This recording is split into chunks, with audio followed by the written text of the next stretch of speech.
Teriakan histeris keluar dari bibir mahasiswi berinisial NKWRM 22 tahun saat melihat maling memasuki kamar kosnya di Jalan Tukat Pancoran 4, Blok A 1K1 nomor 6, Banjarbekul, Panjer Denpasar Selatan pada Minggu 28 Januari.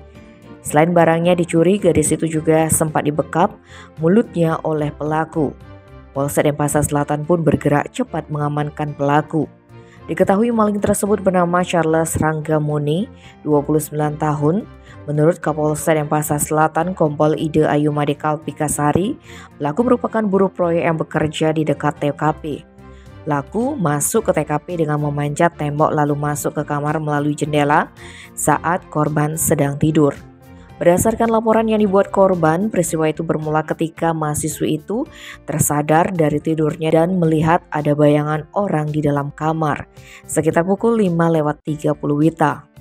Gadis itu mengira bayangan tersebut adalah kakak kandung yang sedang mengambil laptop milik korban.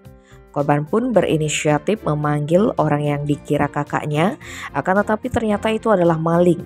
Pelaku yang kepergok lantas meletakkan laptop yang diambilnya dan langsung membekap mulut korban, sehingga mahasiswi ini meronta dan berteriak histeris. Charles kemudian kabur melalui jendela kamar lalu memanjat tembok rumah yang langsung tembus ke sebuah proyek bangunan. Korban berikutnya memeriksa barang-barang dan ternyata iPhone XR miliknya telah hilang. Maka dari itu gadis ini segera melapor ke polisi. Tim Opsna Reskrim Polsek Denpasar Selatan segera melakukan olah TKP dan menyelidiki pelakunya. Sementara itu warga yang sebelumnya mendengar teriakan korban turut bereaksi. Setelah identitas maling tersebut teridentifikasi berdasarkan ciri-ciri yang disebutkan korban, maka polisi bersama masyarakat mencari pelaku.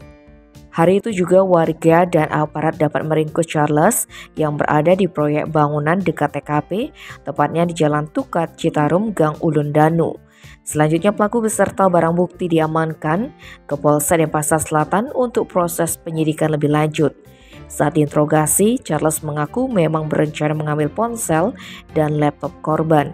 Tapi karena korban berteriak, maka dia membekap mulut mahasiswi itu. Atas perbuatannya, maling itu disangkakan pasal 363 KUHP tentang pencurian dengan pemberatan, terancam pidana penjara paling lama 7 tahun. Tim Bali Express melaporkan.